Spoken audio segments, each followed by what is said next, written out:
పదోధ్యాయం 6వ శ్లోకం. మహర్షయ సప్త పూర్వే చత్వారాః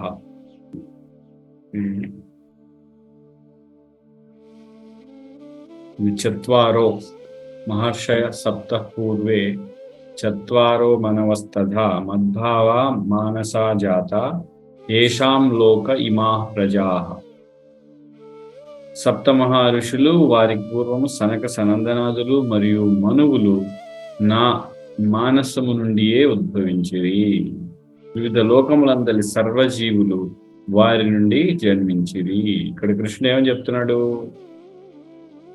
భగవంతుడు ఆయన నుండి ఎవరెవరు జన్మించారో చెప్తున్నాడు కృష్ణుడు.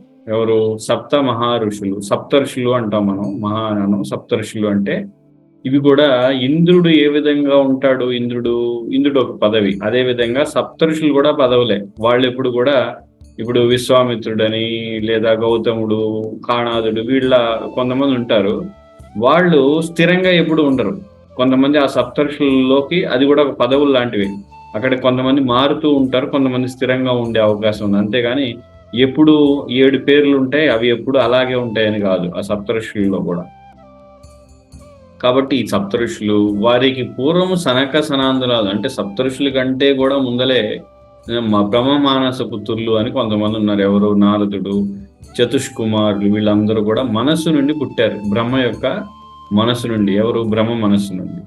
మరి వారికి పూర్వం సనక సనాందనాదులు మరియు మనువులు నా మానసము నుండి అని ఇక్కడ భగవంతుడి మనస్సు నుండి కూడా ఎలా ఉద్భవించారు అంటే, మరి బ్రహ్మ మనస్సు కదా అంటే భగవంతుడి యొక్క మనసు నుండి కూడా వీళ్ళందరూ కూడా భగవంతుడి మనసు నుండి ఎలా ఉద్భవించారంటే భగవంతుడి మనసులో అనుకున్నాడు వీళ్ళందరూ జన్మించాలి. కేవలం మనసులో అనుకోవడం చేతనే వాళ్ళు బ్రహ్మ ద్వారా ప్రజాపతులుగా ఉద్భవించారు. అది మరి ఆ విధంగా భగవంతుడు అంటే కొన్నిసార్లు సందేహం వస్తుంది, కృష్ణుడు ఏమని చెప్తుంటాడంటే వీళ్ళందరూ నా నుండే పుట్టారు. కానీ మనం పురాణాల్లో కొన్ని చోట్ల బ్రహ్మ నుండి ఉద్భవించారు, బ్రహ్మ నుండి ప్రజాపతులు, తర్వాత ఋషుల నుండి ఇంకా కర్దముడని ఇంకా చాలా మంది ప్రజాపతుల పేర్లు ఆ విధంగా వస్తాయి. అంటే ఇదంతా కూడా మొట్టమొదట భగవంతుడి యొక్క ప్రణాళిక ద్వారానే ఉద్భవించారు. తర్వాత కార్యరూపం దాల్చింది. మనం కూడా ఆలోచించవచ్చు. ఎవరైనా మనం ఆలోచించుకున్నట్లయితే మొట్టమొదట మనం ఏం చేస్తాం? మనం ఏదైనా స్థాపించాలి, ఒక వ్యాపారం చేయాలంటే మొదట మన మనసులో చేస్తాం. మనసులో అనుకుంటాం, నేను ఇదిగో ఇన్ని లక్షలు తెస్తాను, ఇన్ని కోట్లు తెస్తాను, ఇక్కడ నేను సరుకు తెస్తాను, ఇక్కడ ఇల్లు కడతాను, ఇక్కడ మన ఆఫీస్ ఉంటుంది, ఈ విధంగా చేస్తానని మొట్టమొదట మనం మనసులోనే అనుకుంటాం. తర్వాత దాన్ని కార్యరూపం దాల్చినప్పుడు బయటకు వస్తుంది. ఆ విధంగా మనం దీన్ని అర్థం చేసుకోవాలి. ఎందుకంటే లేదంటే మనం పొరపాటు పడిపోతాం. ఏంటి, బ్రహ్మకు కదా జన్మించింది మానసపుత్రులు, మరి కృష్ణుడు మనసులో జన్మించాడని చెప్తున్నాడు ఏంటి ఇక్కడ అని అనుకుంటాం అన్నమాట. కాబట్టి ఏదైనా భగవంతుడి యొక్క ప్రణాళికలో ఉంటుంది. మొట్టమొదట ఆయన ఆలోచిస్తాడు. అందుకనే భగవంతుడికి ఏది కూడా చేయడం కష్టం కాదు. మనం అంటే ఏదైనా చెయ్యాలంటే బుద్ధిలో ఆలోచించాలి, మరియు కార్యరూపం దాల్చడానికి బయట మనం సామాగ్రిని తీసుకురావాలి. మనమే అవన్నీ కూడా, మన కర్మ ఉంది, కర్మకు అతీతులం కాదు గనక మనం చెయ్యాలి, కష్టపడాలి. కానీ కృష్ణుడి కర్మ అతీతుడు, కర్మని శాసించేవాడు, కర్మని నిర్దేశించేవాడు, మన కర్మల్ని అనుభవింపజేసేవాడు గనుక ఆయన కేవలం స్మరణ మాత్రేనా, ఆయన కేవలం ఆలోచిస్తే చాలు జరిగిపోతుంది. కృష్ణుడు భగవంతుడు ఈ భౌతిక సంసారం ఉండాలి, సృష్టిలో ఇలా ఉండాలి అనుకున్నాడు, అన్ని జరిగిపోయాయి. అంటే భగవంతుడి యొక్క శక్తి అంత గొప్పదన్నమాట. కేవలం అనుకుంటే జరుగుతుంది. మనకి అనుకుంటే కాదు, మనకి చేస్తేనే జరుగుతుంది. ఎందుకని? మనం బద్ధజీవులు ఉన్నాం. అది ఇక్కడ చెప్తున్నాడు. ఋషులు, ఈ సనక సనందనాదులు వీళ్ళందరూ కూడా నా నుండియే ఉద్భవించారు. వివిధ లోకములందరి సర్వజీవులు వారి నుండి. తర్వాత ఎప్పుడైతే వీర్లు పుట్టారో ఈ ప్రజాపతుల నుండి రకరకాల జలచరాలు, సరీసృపాలని, తర్వాత పక్షులు, అన్ని లోకాల్లోని ఇతర జీవులందరూ కూడా ప్రజాపతుల ద్వారా నింపబడ్డారు ఈ యొక్క ప్రపంచంలో 14 లోకాల్లో అనేది ఇక్కడ మనకి కృష్ణుడు చెప్తున్నాడు. 7వ శ్లోకం. ఏతాం విభూతిం యోగం చ మాం యో వేత్తి తత్వతః సో వికల్పేన యోగేన యుజ్యతే నాత్ర సంశయః. నా ఈ దివ్య విభూతిని యోగ శక్తిని యథార్థముగా ఎరిగినవాడు నా విశుద్ధ భక్తియుక్త సేవలో నియుక్తుడు కాగలడు. ఈ విషయంలో ఎట్టి సందేహం లేదు. నా ఈ దివ్య విభూతి అంటున్నాడు. విభూతి అంటే ఇక్కడ ఏంటి? విభూతి అందులో కూడా దివ్యం. దివ్యమైందంటే భౌతికమైంది కాదు, ఆధ్యాత్మికమైంది. విభూతి అంటే చాలా అర్థాలు వస్తాయి. ఇది చాలా పెద్ద పదం. విభూతి అంటే ఐశ్వర్యం అని, గొప్పతనం అని, ఆస్తి అని, సంపద అని, ఆయన యొక్క వైభవం అని, ఇంకా ఆయన యొక్క శక్తి అని అన్నీ వస్తాయి అన్నమాట. కాబట్టి దివ్య విభూతి అంటే ఈ అన్ని పదాలు కానీ మీరు పెట్టుకుంటే దివ్యమైన శక్తి, దివ్యమైన వైభవం, దివ్యమైన ఐశ్వర్యం, దివ్యమైన సంపద, ఈ ఆయన దివ్యమైన గొప్పతనం, ఇవన్నీ ఏదైతే ఉందో ఈ భగవంతుడి యొక్క గొప్పతనం ఏమిటది? వీళ్ళందరూ కూడా ఆయన ద్వారా జన్మించారు. ఎవరు? ఈ యొక్క మానస పుత్రులు, మిగతా బ్రహ్మతో సహా మిగతా అందరూ కూడా ఆయన యొక్క ప్రణాళిక ద్వారానే, కేవలం ప్రణాళిక ఆలోచించడం ద్వారానే ఇన్ని జరుగుతున్నాయి. కానీ మనకి బద్ధజీవుల మేరకు చాలా చేయాలి. కానీ బ్రహ్మ మనకంటే గొప్పవాడు కనుక ఆయన ఇలా జరగాలి అని అనుకొని కొంచెం చిన్న ప్రయత్నం చేస్తే జరిగిపోతూ ఉంటాయి బ్రహ్మకి. ఎందుకంటే భగవంతుడి తర్వాత బ్రహ్మ కాబట్టి కొంచెమైనా ప్రయత్నం ఉండాలి. మనకి చాలా అధములం కనుక, ఆయన కంటే చాలా కింద స్థాయిలో ఉన్నాం కనుక మనం చాలా ప్రయత్నం చేస్తే గానీ మనకి కార్యాలు జరగవు. అంటే మనం ఎంతైతే బద్ధజీవులుగా మారిపోతుంటామో మనకి ఏదైనా పని జరగాలంటే చాలా కష్టం అవుతూ ఉంటుంది. ముఖ్యంగా తమో గుణంలోకి మనం వెళ్ళిపోతూ ఉన్నాం అనుకోండి, అప్పుడు మనం ఏమనుకున్నా జరగవు అవన్నీ. ఎందుకని? మన అజ్ఞానంలో ఉన్నప్పుడు ఏమీ చేయలేము, అసలు బుద్ధి కూడా సరిగ్గా పనిచేయదు. కనుక మనం ఎంతైతే బద్ధులం అవుతామో సంసారానికి, అంత మన యొక్క ఆలోచనకి కార్యరూపం దాల్చాలంటే మన ఆలోచనలో చాలా కృషి చేయాల్సి ఉంటుంది. ఇక్కడే కృష్ణుడు ఏమంటున్నాడు? ఎవరైతే నా యొక్క ఈ విభూతిని, ఏంటా విభూతి? కేవలం ఆయన అనుకుంటే జరిగిపోతుంది. ఆ విభూతిని, యోగ శక్తి అంటే భగవంతుణ్ణి మరియు జీవుణ్ణి కలిపే శక్తి, యోగ శక్తి. మరి జీవులందరూ కూడా ఏకో బహూనాం యో విదధాతి కామాన్ అని మనకి ఉపనిషత్తులు చెప్తున్నాయి. అంటే ఏకో ఒక్కడే ఉన్నాడు, బహూనాం అంటే అనేక మంది ఉన్నారు. ఎవరు వాళ్ళు? జీవులు. వీళ్ళందరి యొక్క కోరికల్ని నెరవేర్చేది ఎవరు? ఆ ఒక్కడే, భగవంతుడే. కాబట్టి యోగ శక్తి అంటే ఆయన చేతిలోనే ఉంది. అన్నిటికీ ఆయనే మూలం. రాబోయే 8 నుండి 11 శ్లోకాలు ఏవైతే ఉన్నాయో అవి భగవద్గీత చతుశ్లోకి భగవద్గీత అంటారు. చాలా ముఖ్యమైనవి.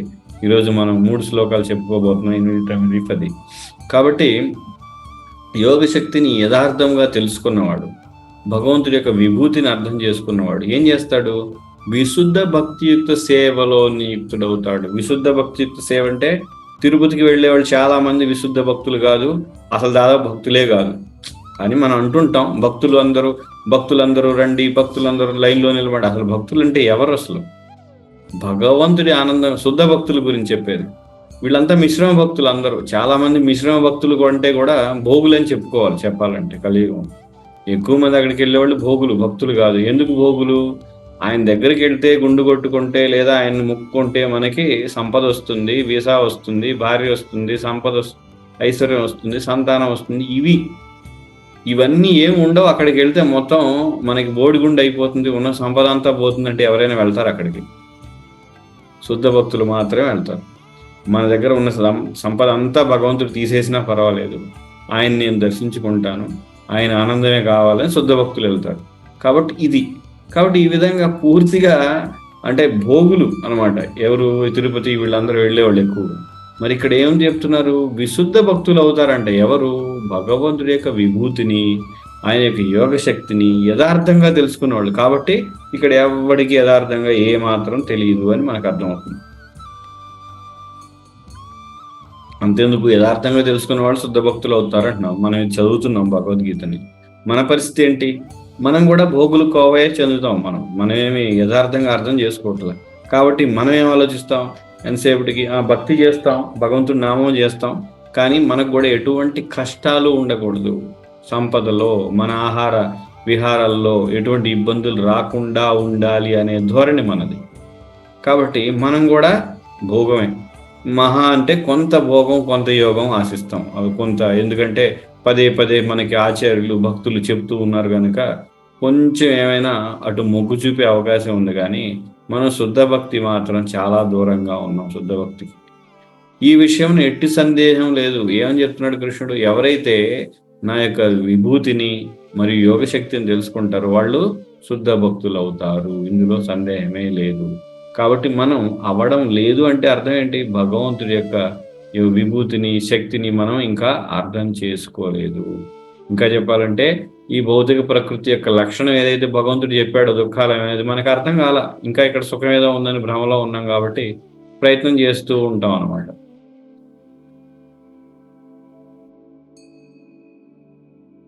ఇంకా 8వ శ్లోకం. ఇది చతుశ్లోకి భగవద్గీతలో మొదటిది. చాలా ముఖ్యమైన శ్లోకం కూడా ఇది. అహం సర్వస్య ప్రభవో మత్తః సర్వం ప్రవర్తతే ఇతి మత్వా భజంతే మాం బుధా భావ సమన్వితాః. నేను సర్వములైన ఆధ్యాత్మిక భౌతిక జగములకు కారణభూతుడు. సర్వము నా నుండియే ఉద్భవించున్నది. ఈ విషయమును సంపూర్ణముగా ఎరిగిన బుధజనులు నా భక్తి అందు నిమగ్నులై నన్ను హృదయపూర్వకముగా అర్చింతురు. హృదయపూర్వకంగా అర్చించడం అంటే హృదయంలో కృష్ణుడు తప్ప, కృష్ణుడి ఆనందం తప్ప మరే కోరిక ఉండదు. అంటే నాకు భార్య ఉండాలి, నా భార్య ఆరోగ్యం బాగుండాలనే కోరిక కూడా ఉండదు శుద్ధ భక్తులకి. నా ఆరోగ్యం బాగుండాలనే కోరిక కూడా ఉండదు. కేవలం శుద్ధ భక్తులకి కృష్ణుడి ఆనందమే కావాలి. నాకు ఐశ్వర్యం ఉందా లేదా అనేది కూడా ఆలోచించరు. ఇక నాకు ఐశ్వర్యం, నా ఆరోగ్యం గురించి ఆలోచించని వాడు శుద్ధ భక్తుడు అంటే ఇక భార్య, పిల్లలు, దేశం గురించి ఇంకెందుకు ఆలోచిస్తాడు? ఏమీ ఉండదు. అది ఎవరు అలా చేస్తారు? హృదయపూర్వకంగా అర్చించే వాళ్ళు ఎవరు? సర్వమైన ఆధ్యాత్మిక భౌతిక జగాలకి కారణభూతుడను ఎవరు? కృష్ణుడే కారణభూతుడని ఎవరైతే అర్థం చేసుకుంటారో వాళ్ళకి పూర్తిగా అర్థం అవుతుందో, అందులో ఏ సందేహం లేకుండా ఉంటారో అన్నీ నా నుండే ఉద్భవించాయి అని కృష్ణుడు చెప్తున్నాడు. దీంట్లో కూడా ఈ విషయం సంపూర్ణముగా ఎరిగిన బుధజనులు అంటే ఎవరు? తెలివైన వాళ్ళు, బుద్ధి కలిగిన వాళ్ళు. అంటే వెంటనే మనకి ప్రశ్న ఉదయించవచ్చు చాలా మందికి, మీరు ఈ హరే కృష్ణ వాళ్ళంతా ఒక వెర్రి వాళ్ళు, పిచ్చివాళ్ళు, అంటే కృష్ణుడి తప్ప ఏమీ లేదంటారు, అదేంటి మరి మిగతా దేవుళ్ళు కాదా, వాళ్ళు పూజలు లేవా, యజ్ఞాలు లేవా? ఈ విధంగా చాలా మంది ఆలోచిస్తారు. కానీ నిజమేమిటంటే ఎవరైతే కృష్ణుడు లేదా నారాయణుడు, హరి అన్నిటికీ మూలమని తెలుసుకొని వాళ్ళందరూ కూడా వాళ్ళ యొక్క బుద్ధి ఇంకా వికసించలేదు అనేది నిస్సందేహంగా అంగీకరించవలసిన విషయం. ఎందుకని ఇక్కడ నేను చెప్పడం లేదు, కృష్ణుడే చెప్తున్నాడు. బుధజనులు నన్ను పూర్తిగా ఆశ్రయిస్తారు, నాకు శరణాగతి పొందుతారు, నా భక్తులు అవుతారు. అంటే అర్థం ఏంటి? ఎవరైతే అది చేయడం లేదో మన యొక్క బుద్ధి ఇంకా పూర్తి స్థాయిలో వికసించలేదు, మనం ఆ స్థాయికి చేరుకోలేదు అనేదే అర్థం. కానీ వేరొకటి లేదు. అంతేగాని అందరినీ ఆనందపరచడం కోసం, ఎవరు బాధపడకుండా ఉండడం కోసం మీరు ధ్యానం చేస్తున్నారా, మీరు తెలివైన వాళ్ళే, మీరు శాస్త్రం చదువుతున్నారా, మీరు తెలివైన వాళ్ళే, అందరూ ఒకే స్థాయిలో తెలివైన వాళ్ళు కానే కాదు. మరి అలా అయితే మరి కృష్ణుడు ఇక్కడ ఎందుకు అలా చెప్తాడు? కాబట్టి సత్యం ఏమిటంటే ఎవరైతే కృష్ణుడే అన్నిటికీ మూలమని అర్థం చేసుకొని శరణాగతి పొంది ఆయన యొక్క భక్తియుక్త సేవలో, అది కూడా ఎటువంటి భక్తియుక్త సేవ? శుద్ధ భక్తులు నిర్హేతుకంగా ఇంక ఎటువంటి ఇతర కోరికలు లేకుండా కేవలం కృష్ణుడి యొక్క శుద్ధ భక్తుల ఆనందం గురించి మాత్రమే ఆలోచిస్తూ ఆ విధంగా సేవ చేసే వాళ్ళు బుధజనులు. అప్పుడు వాళ్ళు ఏమంటున్నాడు ఇక్కడ కృష్ణుడు? అటువంటి వాళ్ళు నన్ను హృదయపూర్వకంగా అర్చిస్తారు అని చెప్తున్నాడు. ఇది మనం చాలా జాగ్రత్తగా అర్థం చేసుకోవాలి. అయితే ఈ వేదాలు, ఉపనిషత్తులు అన్నిటి ద్వారా అర్థమయ్యేది ఏమిటి? మరొక చోట కృష్ణుడే చెప్తున్నాడు, వేదైస్య సర్వైరహమేవ వేద్యం వేదాంత కృత్వేద విదేవచాహం. అన్నిటి ద్వారా అర్థం చేసుకోబడేది కూడా నేనే అని. కాబట్టి కేవలం ఈ ఒక్క శ్లోకంలోనే చెప్పడం లేదు బుద్ధిమంతులైన వాళ్ళు నన్ను ఆశ్రయిస్తారని. అనేక చోట్ల కృష్ణుడు చెప్తున్నాడు. 12వ అధ్యాయం భగవద్గీతలో కూడా నాకు ప్రియమైన వాళ్ళు ఎవరైతే నన్ను నిరంతరం అంటే అనన్యమైన భక్తితోటి ఏ ఇతర కోరికలు లేకుండా నన్ను సంతృప్తిపరిచే ఒక ప్రక్రియలో నిమగ్నమై నా యొక్క సేవలో ఉంటారో వాళ్ళు నాకు చాలా ప్రియమైన వాళ్ళని కృష్ణుడు చెప్పడం జరుగుతుంది. 9వ శ్లోకం. మచ్చిత్తా మద్గత ప్రాణ బోధయంతః పరస్పరం కథయంతశ్చ మాం నిత్యం తుష్యంతి చ రమంతి చ. ఇక ఈ చతుశ్లోకిలో 2వ శ్లోకం. దీని అర్థం, నా శుద్ధ భక్తుల ఆలోచనలు నాయందే నిమగ్నమై వారి జీవితములు సంపూర్ణముగా నా సేవ కొరకే అర్పణమై ఉండును. నా గూర్చి ఒకరినొకరు బోధించుకొనుచు మరియు చర్చించుచు వారు గొప్ప సంతృప్తిని ఆనందమును అనుభవింతురు. కాబట్టి ఈ యొక్క శ్లోకం ద్వారా మనకు ఒక విషయం తెలుసుకోవచ్చు. ఏంటి? చాలా మందికి ప్రశ్న ఏంటంటే, ఎవరండి శుద్ధ భక్తులు? మనం ఎలా కనుగొనగలం వాళ్ళు శుద్ధ భక్తులని? లేదా శుద్ధ భక్తులు మనకి ఎలా అర్థం అవుతారు? వాళ్ళని గుర్తించే ప్రక్రియ ఏమైనా ఉందా అంటే, కృష్ణుడు చెప్పే ఈ శ్లోకమే వాళ్ళని గుర్తించే ప్రక్రియ. ఏమిటది? నా శుద్ధ భక్తులు ఆలోచనలు నాయందే. కాబట్టి ఏం ఆలోచిస్తారు శుద్ధ భక్తులు? కృష్ణుడిలోనే ఉంటాయి. అంటే ఏంటి? వాళ్ళు ఏం ఆలోచిస్తారు? ఈ హరినామాన్ని ఎలా ప్రచారం చేయాలి, లేదా నేను ఇంకా హరినామం బాగా చేయడానికి మార్గం ఏమిటి, నాలో ఏమైనా లోపాలు ఉన్నాయా, ఉంటే ఆ లోపాలు ఏమిటి, నాలో లోపాలు ఎవరు చెప్తారు, అటువంటి గురువు నాకు ఎక్కడ దొరుకుతాడు, ఆ గురువు చెప్పిన దాని గురించి ఆయన ఆలోచిస్తూ ఉంటాడు. శుద్ధ భక్తుల ఆలోచన నాయంది అంటే కృష్ణుడు ఎందు. మరి వెంటనే మనం శుద్ధ భక్తులు అయిపోం కదా. అంటే మధ్యమాధికారిని కూడా శుద్ధ భక్తులు అని చెప్తున్నారు ఆచార్యులు శాస్త్రంలో, భక్తి రసామృత సింధువులో. మధ్యమాధికారి అంటే నియమనిష్టలు అన్నీ పాటిస్తూ శ్రద్ధగా, ఎవరు అమాయకులు, ఎవరు శాస్త్రజ్ఞానం కలిగిన వాళ్ళు, ఎవరు అసురులు, వీళ్ళందరూ తెలుసుకుంటాడు మధ్యమాధికారి అనమాట. కాబట్టి ఆలోచనలన్నీ కూడా నాయందే అంటే కృష్ణుడి యందే. ఇంకా చెప్పాలంటే ఇంకా బాగా పై స్థాయిలో ఉన్న వాళ్ళు కృష్ణుడి యొక్క లీలల గురించి, కృష్ణుడి యొక్క గుణాల గురించి నిమగ్నమై వారి జీవితం సంపూర్ణముగా నా సేవ కొరకే. కాబట్టి సంపూర్ణంగా నా సేవ కొరకే అన్నప్పుడు రోజుకి 10 గంటలు 8 గంటలు ఎక్కడ పనిచేయరు వాళ్ళు. అది కూడా ఒక లక్షణం ఉంది. మరి 8 గంటలు ఎవరికో పని చేస్తే మరి జీవితంలో రోజులో విలువైన సమయం పోతుంది కదా. కాబట్టి అది కూడా చేయాలి. అయితే చాలా మందికి ప్రశ్న వేస్తుంది, అదేంటి ప్రభు, మరి మేము ఉద్యోగాలు ఇవన్నీ చేయకపోతే మా జీవితం గడిచేది ఎలాగ, ఇల్లు గడిచేది ఎలాగా? కాబట్టి మనకి దీని అర్థం ఏంటి? మనం ఇంకా శుద్ధ భక్తులు కాలేదని అంగీకరించాలి. మనం కాదు శుద్ధ భక్తులు అయినప్పుడు మనం అవన్నీ చేయలేము. శుద్ధ భక్తులు ఎప్పుడు కూడా వాళ్ళ యొక్క సమయం వృధా చేసుకోరు. వృధా చేసుకోవడం అస్సలు ఇష్టం ఉండదు. అందులో ముఖ్యంగా ఈ ఉగ్ర కర్మలు ఏవైతే ఉన్నాయో ఇవి చేయడానికి అస్సలే మాత్రం ఇష్టపడరు. కానీ మనం ఆ స్థితులు లేము కనుక మనం ఏదో కొద్దిపాటి భక్తి చేయగలం కనుక మనం ఉగ్రకర్మలు చేసి మనం కర్మని ఇంకా కొని తెచ్చుకొని ఇంకా ఇంకా కూరుకుపోయే అవకాశాలు పెరుగుతూ ఉంటాయి. అందుకే శుద్ధ భక్తులైన వాళ్ళు ఏం చేస్తారు? ఇక భౌతికమైన కార్యాలంటేనే వాళ్ళకి ఏమాత్రం ఇష్టం ఉండదు. పూర్తిగా విరక్తి, వైరాగ్యం కలుగుతుంది.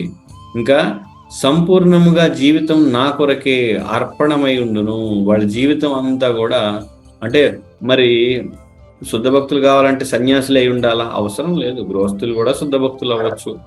మనకి జనకుడు, భీష్ముడు ఉన్నాడు. భీష్ముడు ఏం పూర్తి స్థాయిలో బ్రహ్మచారి సన్యాసంగా ఏం లేరు కదా. ఆయన కూడా రాజ్యాన్ని పాటిస్తూ ఉన్నాడు. కానీ మహాజనుల్లో ఒకడు ప్రహ్లాదుడు.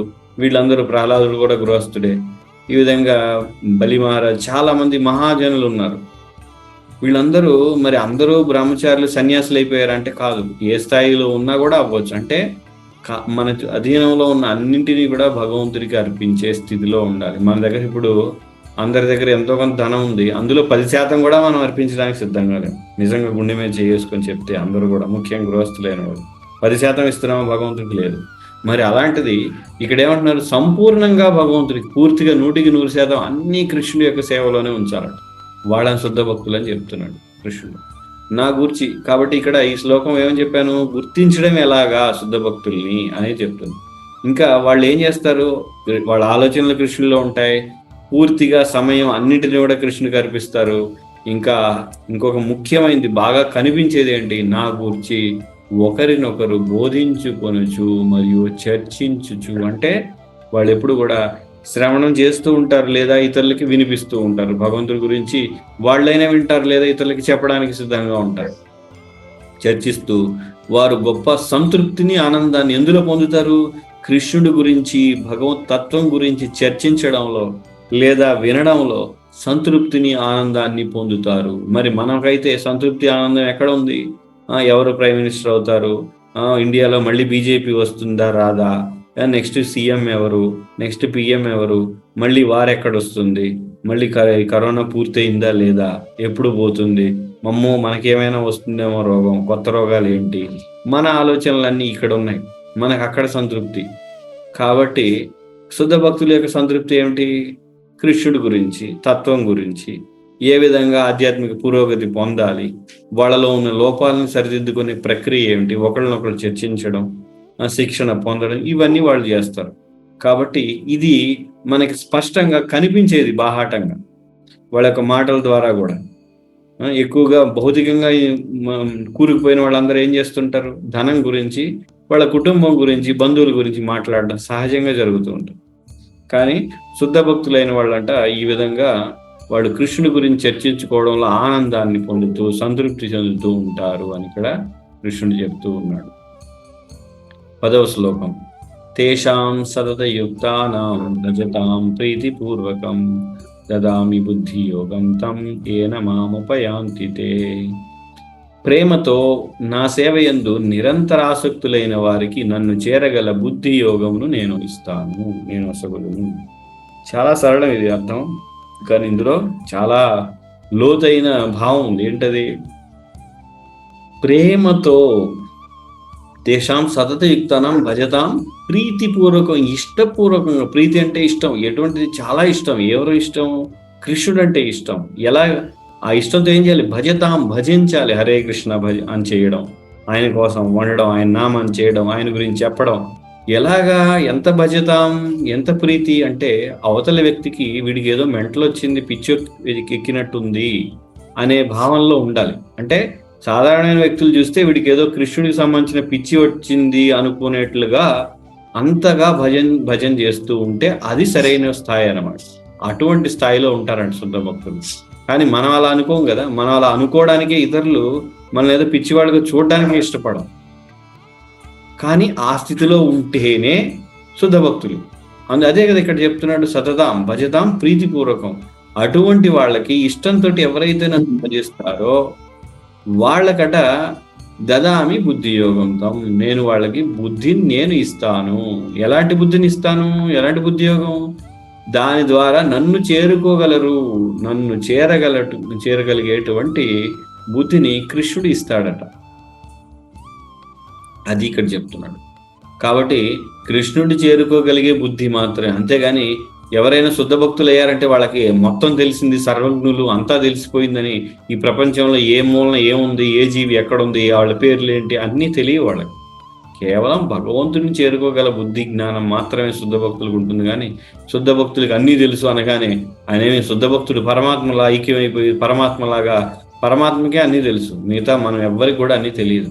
కాకపోతే శుద్ధ భక్తులకి మళ్ళీ భగవంతుడిని ప్రేమించగలిగేటువంటి, ఆయన చేరుకోగలిగేటువంటి ఆ యొక్క జ్ఞానం, ఆ బుద్ధి ఉంటుంది కనుక మనం వాళ్ళని ఆశ్రయించి వాళ్ళకి సేవ చేసి మనం కూడా దాన్ని పొంది మళ్ళీ భగవంతుని చేరుకోగలగడానికి మనం ప్రయత్నం చేయొచ్చు తప్ప శుద్ధ భక్తులు అనగానే అన్నీ తెలిసిపోయి ఉంటాయి, పూర్తి జ్ఞానం ఉంది అని ఆ విధమైన భ్రమలో ఉండకూడదు. అది కేవలం భగవంతుడికే ఉంటుంది సంపూర్ణ జ్ఞానం అన్నిటి గురించి.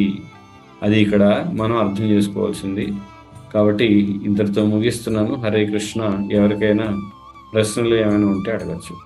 చిన్న ప్రశ్న, మనకి రూపగోస్వామి నెక్టర్ ఆఫ్ ఇన్స్ట్రక్షన్లో అంటే ఒక మనం ఎలా ఉండాలి దాన్ని కూడా చెప్తారు కదా. ఎలా అంటే మనం అంతర్లీనంగానేమో భగవంతుడు తప్పించి మనకు వేరే ఆలోచన ఉండకూడదు, బాహ్యంగా మాత్రం లౌక్యంగా ఉండాలనేది కూడా ఉంటుంది అన్నమాట. అంటే మనం వేరే వాళ్ళతో మన కుటుంబ సభ్యులతో ఉన్నప్పుడు కానివ్వండి, సంఘంలో ఉన్నప్పుడు, అంటే ఆ పాయింట్ ఇప్పుడు మనం అనుకున్న పాయింట్ కొంచెం కాంట్రడిక్టరీగా ఉన్నాయి కదా, దాన్ని ఎలా అర్థం చేసుకోవాలి? ఏది కాంట్రడిక్టరీ? ఒకదాని ఇంకోటి వ్యతిరేకం లేదు కదా. అంటే మనం ఆంతరికంగానేమో ఎప్పుడు అంటే కృష్ణుడు తత్వం గురించి కానివ్వండి, కృష్ణుడి గురించి ఆలోచించడం, కృష్ణ గురించి. తర్వాత బాహ్యంగా ఉన్నప్పుడు మాత్రం అంటే మనం వాళ్ళ మీద, ఇప్పుడు మన కుటుంబ సభ్యులు కానివ్వండి, వాళ్ళతో చాలా మనం ప్రేమగానే ఉన్నట్టుగా, అంటే ఇలా మనం దాన్ని బయట పెట్టం. అంటే మనకి లోపల ఆంతరికంగా ఉన్న మన భావనలు ఏమైనా అలా ఉంటాయి, బయట మాత్రం వాళ్ళకి మనం అంటే కుటుంబ సభ్యులతో కానీ, మనం ముఖ్యంగా జనరల్గా కుటుంబ సభ్యులు కానివ్వండి, మళ్ళీ మనం సంఘంలో అందరితో కాకపోయినా కూడా ఎవరితో అయితే మనం. సో అయితే ఇక్కడ ఏంటంటే నాకు అర్థమైంది ఎలా ఉంటుందంటే, మనకి ఉన్నది ఉన్నట్లుగా వాళ్ళతో వ్యవహరించాం కదా, వాళ్ళతో కలిసి ఉన్నట్లుగా మనం వ్యవహరిస్తాం కదా. ఇది మరి అంతర్గతంగా మనకైతే వాళ్ళ మీద అంత ఇష్టం ఇవన్నీ లేవు కదా అనేది మీ ప్రశ్న, అంతే కదా. సో అందుకనే మనకి అన్నమాచార్య ఏం చెప్తున్నారు ఒక వైష్ణవ పాటలో, సంకీర్తనలో, పుట్టుటయు నిజము పోవుటయు నిజము నడుముందంతా నాటకం. కాబట్టి ఇక్కడ మనకి తెలుసు నాటకం అని, కానీ అవతల వ్యక్తులకి వాళ్ళ స్థాయిలో లేరు. ఇది నాటకం జరుగుతుంది, అంతా నాటకమే అనే జ్ఞానం వాళ్ళకి లేదు కాబట్టి మనం నటిస్తాం అంతే. వాళ్ళకి అదే కావాలి కాబట్టి. అలా ఉంటే, అలా నటిస్తేనే మన భజన మనం ఏదైతే మన సాధన చేసుకోగలం గనుక చేస్తాం అంతే. లేదు వాళ్ళు కూడా తెలుసుకోగలిగి ఇది అంతా నటన అంటే వాళ్ళతో అప్పుడు చర్చించవచ్చు నేరుగా. ఏంటి తుష్యంతిచే రమంతిచే అని కృష్ణుడు ఇక్కడ చెప్తున్నాడు కదా 9వ శ్లోకంలో మనం చూసాం. ఏంటి ఇద్దరు చెప్పుకొని ఆనందిస్తూ ఉంటారు. అలా ఆనందించే వాళ్ళే గృహస్థులు. ఎవరైతే భార్యాభర్తలు ఇద్దరు భక్తులైతే ఇద్దరికి తెలుసు అంతా నాటకంలో ఉన్నాం, నేను భార్యగా నటిస్తున్నాను, నువ్వు భర్తగా నటిస్తున్నాను. కానీ ఇద్దరు ఆ స్థాయిలో లేనప్పుడు మనము వాళ్ళతో నటిస్తాం. అందరూ ఆ స్థాయిలో ఉంటే నిజంగా ఓపెన్ గానే మనం అంటే మాట్లాడుకోవచ్చు. అందరూ అందులో సమస్య ఉండదు. ప్రభుజీ జపం చేసేటప్పుడు, మళ్ళీ రీడింగ్ చేసేటప్పుడు, దేవుడికి పూజ చేసేటప్పుడు తప్పితే మిగతా రోజు మొత్తము దేవుడికి గుర్తు పెట్టుకొని చేద్దాం అనుకుంటున్నా కూడా అలాగా చేయలేకపోతున్నాం ప్రభుజీ. ప్రతి ఒక్క పనికి మనం కృష్ణుడికి అర్పించాలి అంటారు, అలా చేయలేకపోతున్నాం ప్రభుజీ. చెప్పండి ప్లీజ్, ఏం చేయాలో చెప్పండి ప్రభు. దానికి ఏం చేసేది ఏం లేదు, అందుకే దాన్ని సాధన అంటారు. అది చేయకపోవడం అనే సహజం. కానీ క్రమక్రమంగా మన సాధన పెరుగుతున్న కొద్దీ, మన వయసు పెరుగుతున్న కొద్దీ, పురోగమిస్తున్న కొద్దీ అది పెరుగుతూ ఉంటుంది అనమాట. ఆలోచన, మంచి ఆలోచనలు రావడం, కృష్ణుడి గురించి సమర్పణ భావంతో చేయడం, ఇవన్నీ క్రమక్రమంగా జరుగుతాయి. కాబట్టి అవి కొన్ని జన్మలు కూడా పట్టొచ్చు కనుక ఆందోళన చెందేది ఏం లేదు. కానీ మన ప్రయత్నం మాత్రం ఆపకూడదు. ప్రయత్నం చేస్తూ సాధన చేస్తూ ఉండాలి. ముఖ్యంగా మన సాధనని పెంచాలి. అంటే ఉదాహరణకి రోజు 16 చేస్తే మనకి 20 ఏళ్ళ తర్వాత కూడా 16 కాకుండా ఒక 20, 24 లేదా ఇంకొంచెం ఎక్కువసేపు చదవడము, లేదా భగవంతుడి గురించి ఎక్కువ శ్రవణం చేయడం, చదవడం, జపం ఎక్కువ చేయడం, ఏకాదశి చేస్తూ ఉండడం, సాధువులకి భక్తులకి సేవ చేస్తూ ఉండడం, దీన్ని పెంచుతూ ఉండాలి మనం ముందుకు వెళ్తున్న కొద్ది జీవితంలో. అది పెరగట్లేదు అంటే మాత్రం మనలో శ్రద్ధ లోపం అని అర్థం. అంతేగాని నేను కోరుకున్నాను, నాకు కోరిక ఉంది అని ఊరికే చెప్తున్నాం, కానీ నిజంగా ఆ స్థాయిలో మనకి శ్రద్ధ లేకపోతే ఏమవుతుందంటే మనం సమయాన్ని కేటాయించాం, మన శ్రద్ధ అంతా కూడా వేరే వస్తువులపైన, ఇతర విషయాలపైన ఉంటుంది కనుక ఊరికే ఆ సందర్భం వచ్చినప్పుడే చెప్తాం మేము ప్రయత్నిస్తున్నాం కానీ జరగడం లేదని. అది జరగాలి అంటే మన సమయాన్ని కూడా కేటాయించాలి దానికి. Thank you Prabhuji. Hare Krishna. Okay, గ్రంథరాజ్ శ్రీమద్ భగవద్గీతకి జై.